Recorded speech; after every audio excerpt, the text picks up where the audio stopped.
Subscribe कीजिए डिक्के smart biology classes channel को और बेल आइकन को दबाइए लेटेस्ट एजुकेशन वीडियो देखिए। Hello everyone, welcome to my channel डिक्के स्मार्ट बायोलॉजी क्लासेस। तो चलिए, आज बहुत खुशी की बात है कि आज पुनः आपके लिए जो है महत्वपूर्ण वीडियो लेकर के हम आ चुके हैं। तो आप ध्यान से इसको देखिए और सुनिए और समझिए, और पूरी तरह से समझने के लिए इस वीडियो के अंत तक बने रहिए। आपको 100% जो है टोटल टॉपिक समझ में आ जाएगा। तो चलिए, आज हम आपको बताने वाले हैं, ऐसे तो हम पहले जो है बता दिए हैं, मेल रिप्रोडक्टिव सिस्टम, यानी जो आप जो है पढ़ रहे थे सिलेबस में, 3rd चैप्टर जो चल रहा था ह्यूमन रिप्रोडक्शन, उसमें आपको मेल रिप्रोडक्टिव सिस्टम आपको पूरी तरह से ख़त्म कर दिया गया है। उसमें जो है कॉन्सेप्ट चार्ट भी बताए गए थे, और कॉन्सेप्ट चार्ट बताने के बाद हम क्या किए थे, साथ में जो है फीमेल रिप्रोडक्टिव ऑर्गन का कॉन्सेप्ट चार्ट भी हम बता दिए थे। इसलिए बता दिए थे ताकि जो है ना फीमेल रिप्रोडक्टिव के अंतर्गत आने वाले जितने भी ऑर्गन हैं उन सभी को आप आसानी से क्या कर सके, समझ सके। बिल्कुल कोई दिक्कत है यहाँ तक? तो इसलिए वो बता दिया गया था। अब आपको करना क्या है कि ध्यानपूर्वक यहाँ पर सुनना और समझ लेना है, ताकि जो आपको क्या किया गया था कॉन्सेप्ट चार्ट में, फीमेल रिप्रोडक्टिव ऑर्गन का कॉन्सेप्ट चार्ट में जो टॉपिक बताए गए थे, ठीक है, जितने भी ऑर्गन थे वो बताए गए थे, वो आपको आसानी से समझ में आ जाए। इसलिए आपको ध्यान से सुनना, समझना और देखना भी है। तो चलिए, हम आपको शुरू करते हैं और बताते हैं, ध्यान देंगे। जैसे कि हमारा आज का जो टॉपिक है वो क्या है, पहले भी हम आपको बता दिए कि आज का टॉपिक जो हमारा है वो क्या है, फीमेल रिप्रोडक्टिव ऑर्गन है, जिसे हम लोग हिंदी में क्या कहते हैं, मादा जनन तंत्र। क्या कहते हैं? मादा जनन तंत्र कहते हैं। कोई दिक्कत यहाँ तक समझ में आ रही है? एक टॉपिक का नाम बता दिया गया कि जो है ना फीमेल रिप्रोडक्टिव सिस्टम या ऑर्गन को हम लोग हिंदी में क्या कहते हैं, मादा जनन तंत्र या मादा जनन अंग। इन सभी के बारे में हम जानने वाले हैं, तो ध्यान देंगे। हाँ, यहाँ पर बात बता देते हैं कि हम कॉन्सेप्ट चार्ट में आपको बताए थे, थोड़ा सा पीछे वाले टॉपिकों को हमें याद दिला देते हैं ताकि आपको समझने में बहुत ज़्यादा सहूलियत हो जाए। अगर वो वीडियो नहीं देखे हैं तो उस वीडियो को पहले देखिए। इस वीडियो के आई बटन में आपको ऊपर जो है क्लिक करेंगे, जो है ना आई बटन में आपको मिल जाएगा, वहाँ पहले उसको देख लीजिए और उसके बाद तब इस वीडियो को देखिए, तो आप 100% आप समझ सकते हैं। तो आपको समझने में कोई दिक्कत नहीं आएगी। और उसके बावजूद भी अगर आपको समझ में नहीं आता है तो भी आप परेशान नहीं होंगे, क्योंकि जैसे ही जो है ना क्लास खुलती है तो आपको क्लास में प्रोजेक्टर का क्लास दिया जाएगा, जिसमें आपको 3D वीडियो दिखा करके 110% समझा दिया जाएगा। उससे क्या होती है कि जो है कमज़ोर से कमज़ोर विद्यार्थी समझ जाता है। क्योंकि आप जो है आप देखे होंगे कभी कभी आप क्या करते हैं, किसी चीज़ को जो है ना पढ़ते हैं अपने से तो आप नहीं समझते हैं, लेकिन जब वैसी चीज़ को आप जब देखते हैं तो आपको समझ में आ जाता है। जैसे किसी मूवी को आप देखते हैं तो आप पूरी तरह से उसको समझ जाते हैं।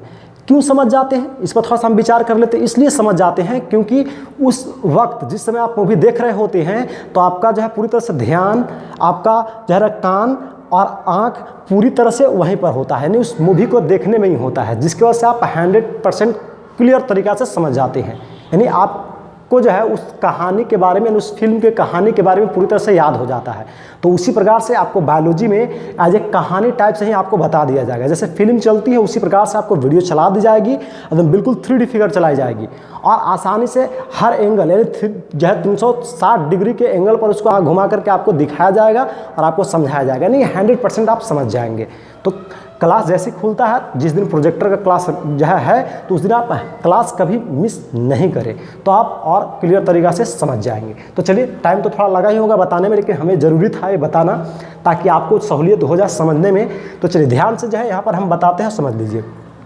अब चलिए, तो हम पिछले वीडियो में बताए थे क्या, जब देखेंगे फीमेल रिप्रोडक्टिव सिस्टम के कॉन्सेप्ट चार्टों के बारे में, जिसमें जानकारियाँ दी गई थी कि जो है फीमेल रिप्रोडक्टिव सिस्टम के कॉन्सेप्ट चार्टों को हम क्या करते हैं, पूर्ण रूप से 2 भागों में बांट देते हैं। एक प्राइमरी सेक्स ऑर्गन और दूसरा जो है वो क्या, याद है कुछ? नहीं ना, पढ़िए पीछे देखिए पहले। हाँ, तो ध्यान देंगे। दूसरा जो था वो क्या था, सेकेंडरी सेक्स ऑर्गन। बात समझ में आ गई? आगे चलते हैं। तो अब बात आती थी कि प्राइमरी सेक्स ऑर्गन और सेकेंडरी सेक्स ऑर्गन के बारे में बताए गए थे, तो उसमें इसके अंतर्गत तो कोई विशेष अंग नहीं थी, इसके अंतर्गत केवल ओवरी शामिल थी, उसके बारे में जिक्र किया गया था और बताया गया था।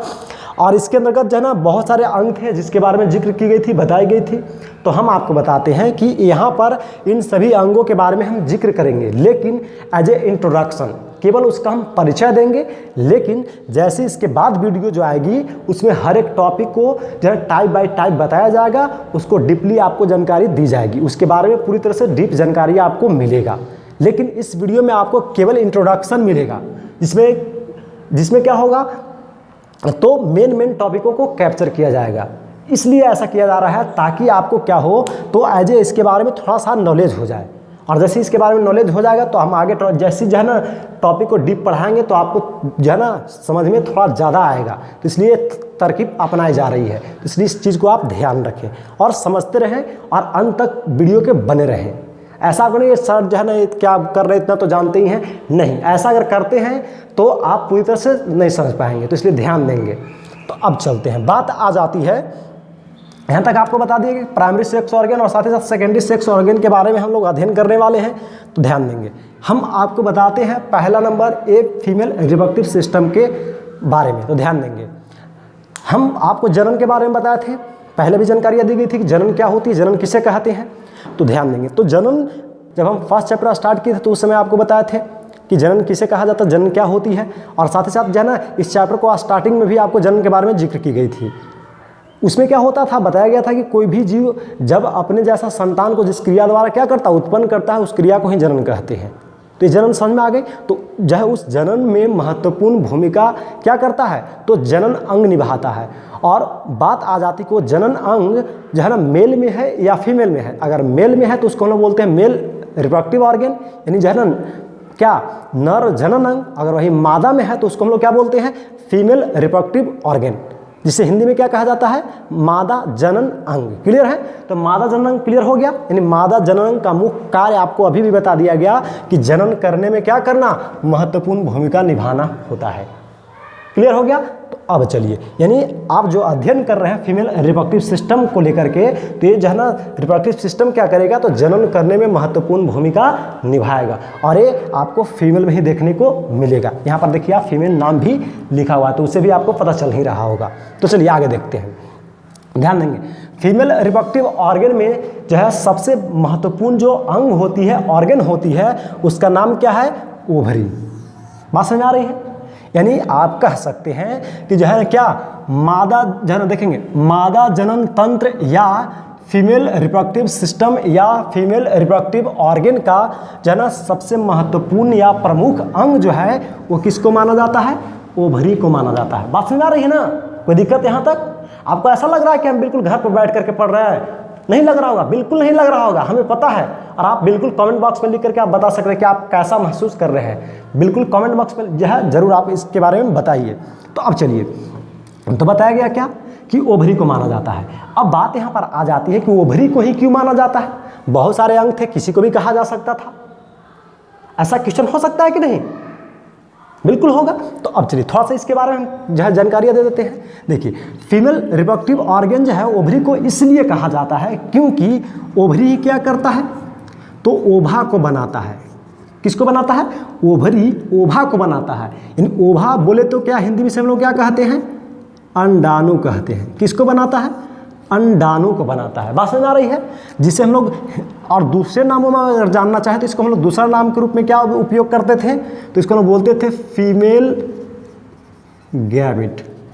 बात समझ आ रही है। यानी फीमेल गैमिट या आप कह सकते हैं अंडाणु या ओभा को निर्माण करने का कार्य कौन करता है? अंडाशय करता है। इसीलिए अंडाशय को क्या माना जाता है, तो प्रमुख जो है किसका जनन अंग माना जाता है, तो मादा का।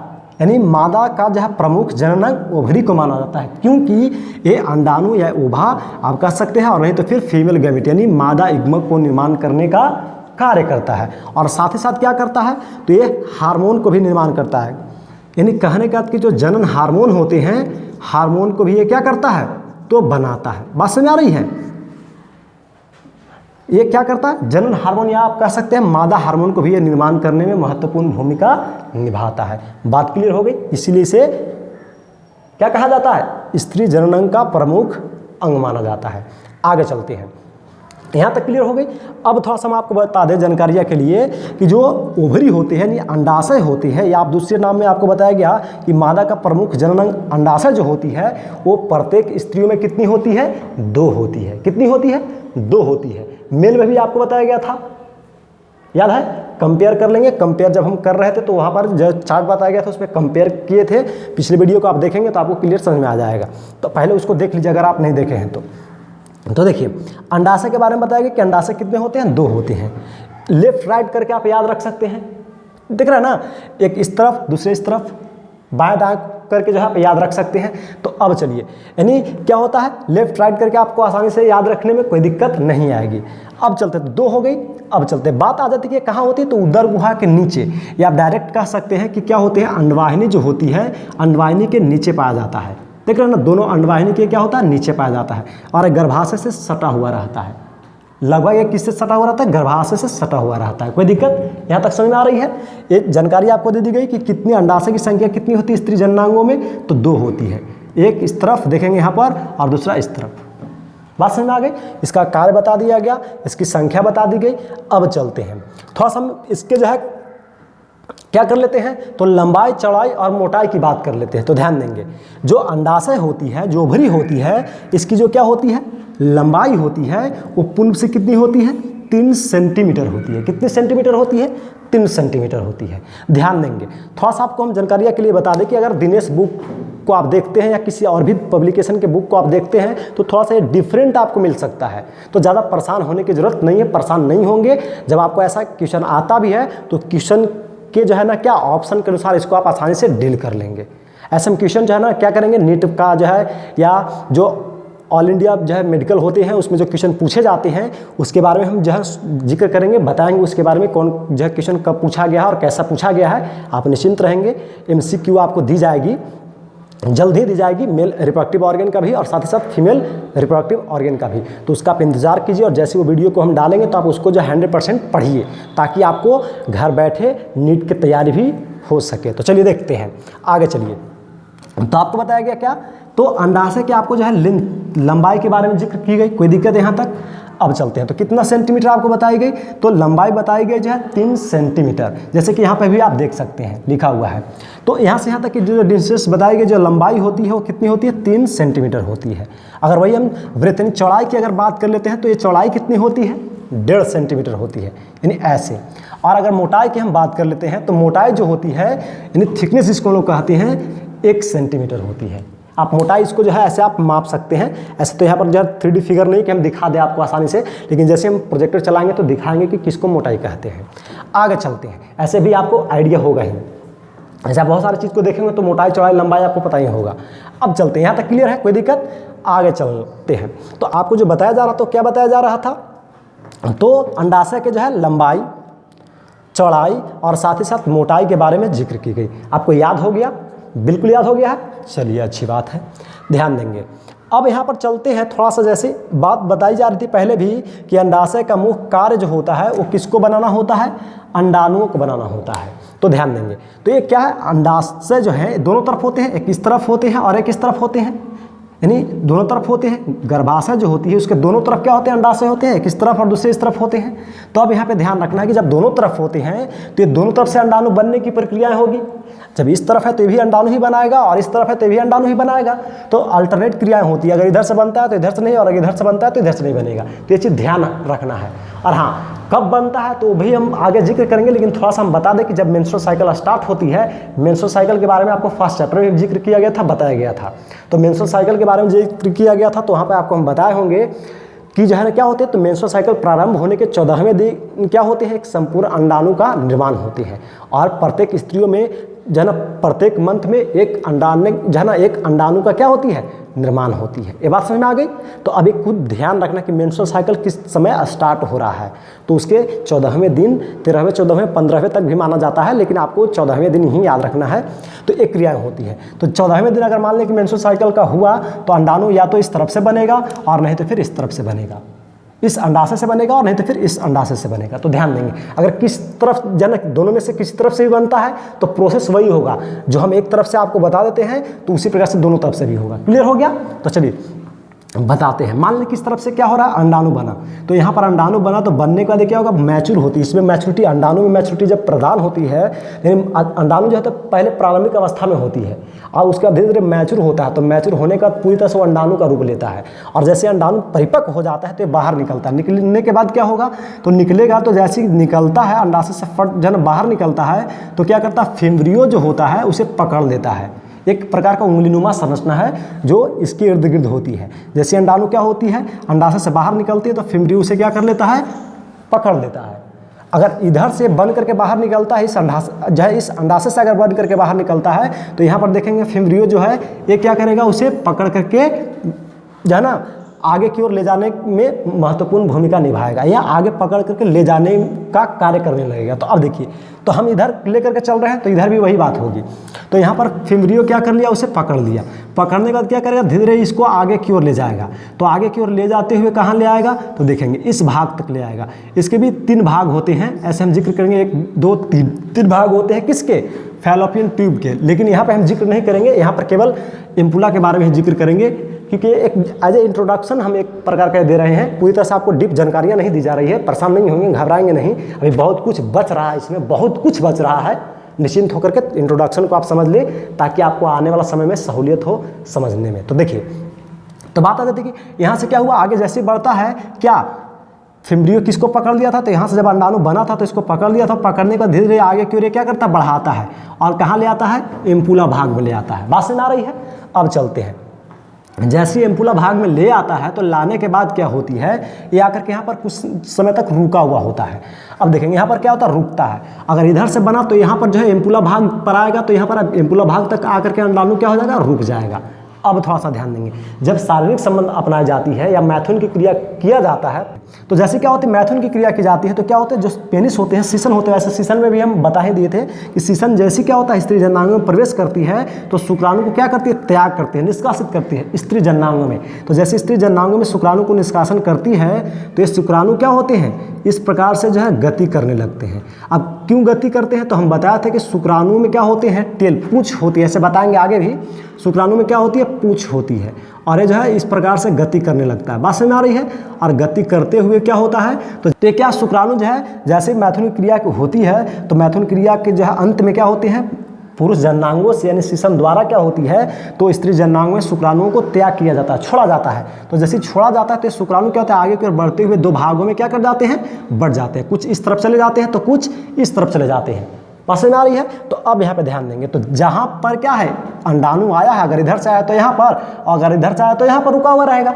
अब चलिए इसके साथ आएगा, क्या आएगा, तो ध्यान देंगे, यहाँ से ये जो है शुक्राणु जाएगा और जाने के बाद यहाँ पर अंडाणु है। मान लें कि अगर इधर से आया तो यहाँ पर है और इधर से आया तो यहाँ पर है।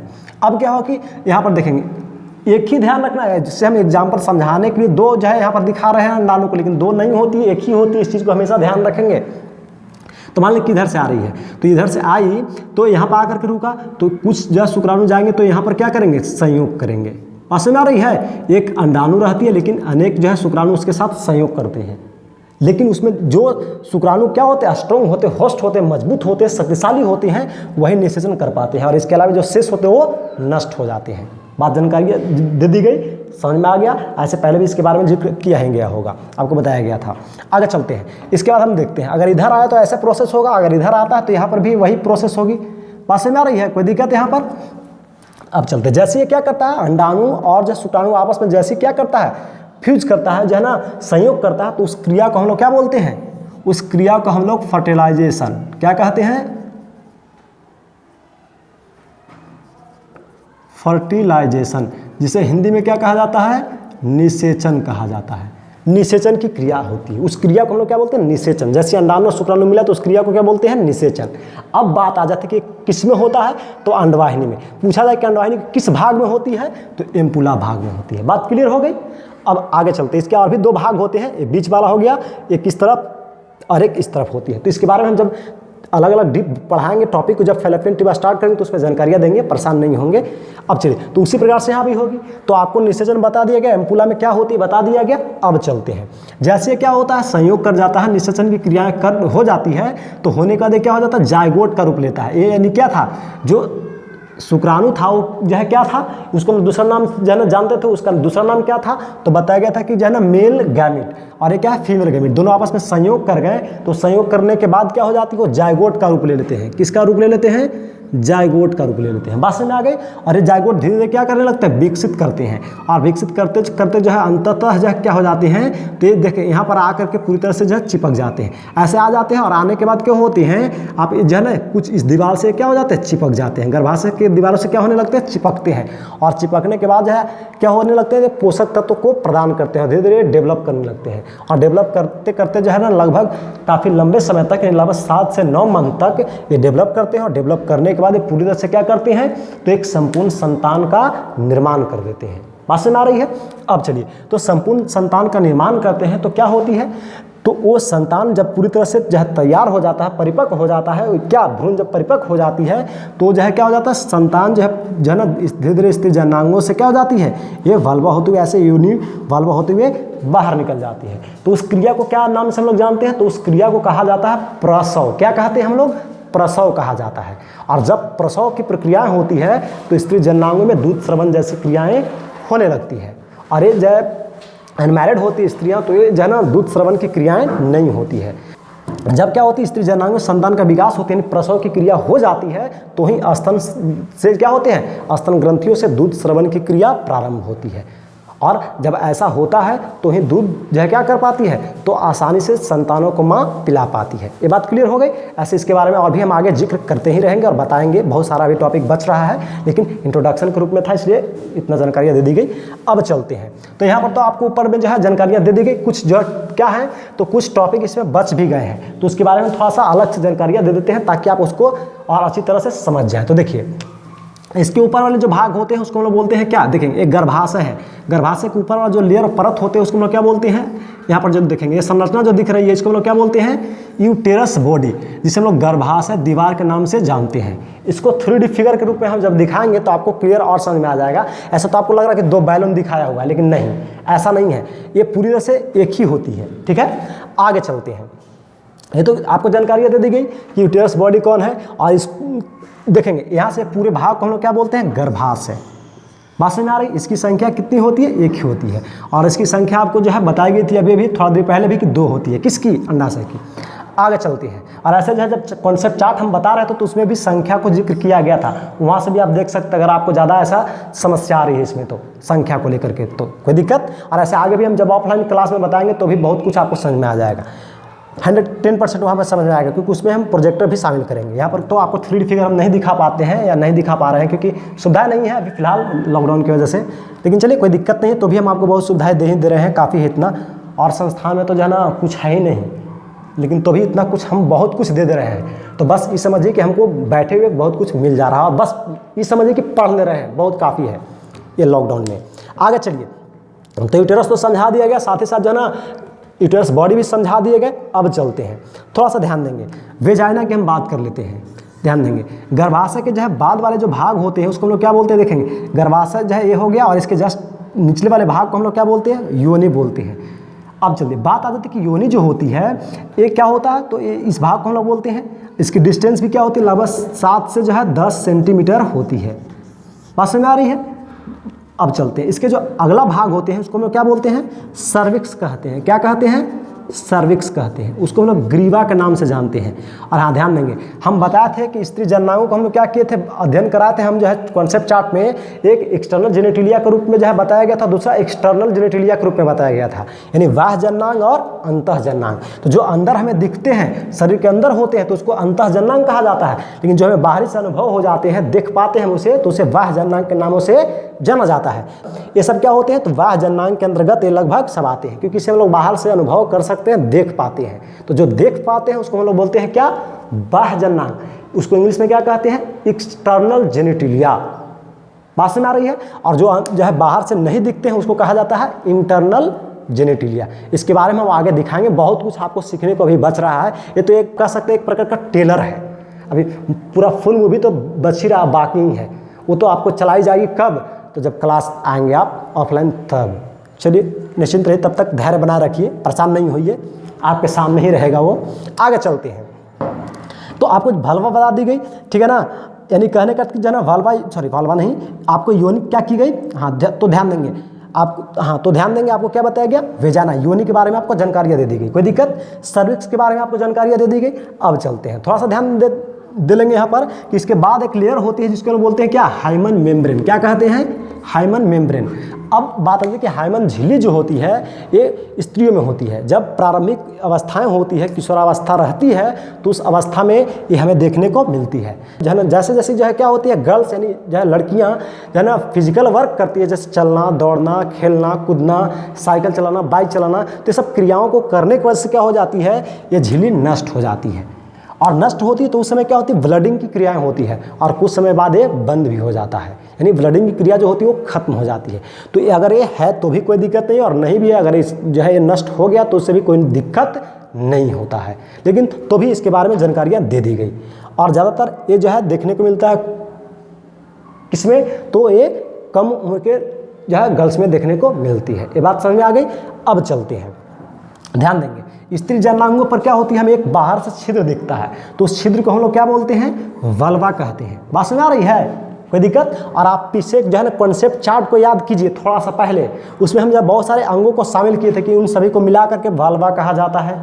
बहुत सारे अंग इसके अंतर्गत शामिल होते हैं, ठीक है। तो इसके अंतर्गत जब आप बाहरी से देखेंगे तो इसमें बहुत सारे अंग भाग होते हैं, उसमें आपको जो है ना देखने को मिलेगा बहुत सारे भाग जो आपको पीछे हम बताए थे, और जब हम और भी फिगर 3D दिखाएंगे तो उसमें भी दिखा देंगे, और उन सभी को मिला करके वल्वा के नाम से जाना जाता है। ये बात क्लियर हो गई, सबको यहाँ तक समझ में आ गया है, कोई दिक्कत। अगर कोई दिक्कत है भी तो आप कमेंट बॉक्स में ज़रूर लिख करके पूछिए, क्योंकि कमेंट बॉक्स आपके लिए होता है। आप क्वेश्चन पूछिए तो सही, और आपको पूरी तरह से यहाँ से सहायता की जाएगी। और कोशिश करेंगे हम, अगर आप लगातार रेगुलर देखते रहेंगे, आप लोग को अगर ऐसा लगेगा कि जानी हमें सर से लाइव पढ़ना है, तो आपको हम लाइव पढ़ाने की सुविधा भी देंगे, बशर्ते आप एक्टिव रहिए, पढ़िए, और कमेंट बॉक्स में जो है ना अपने जवाबों को देते रहिए कि सर हम देख रहे हैं, हम जो है ना देख रहे हैं, हमें जो है ना ऑनलाइन क्लास की ज़रूरत है, क्योंकि हमें प्रॉब्लम आ रही है।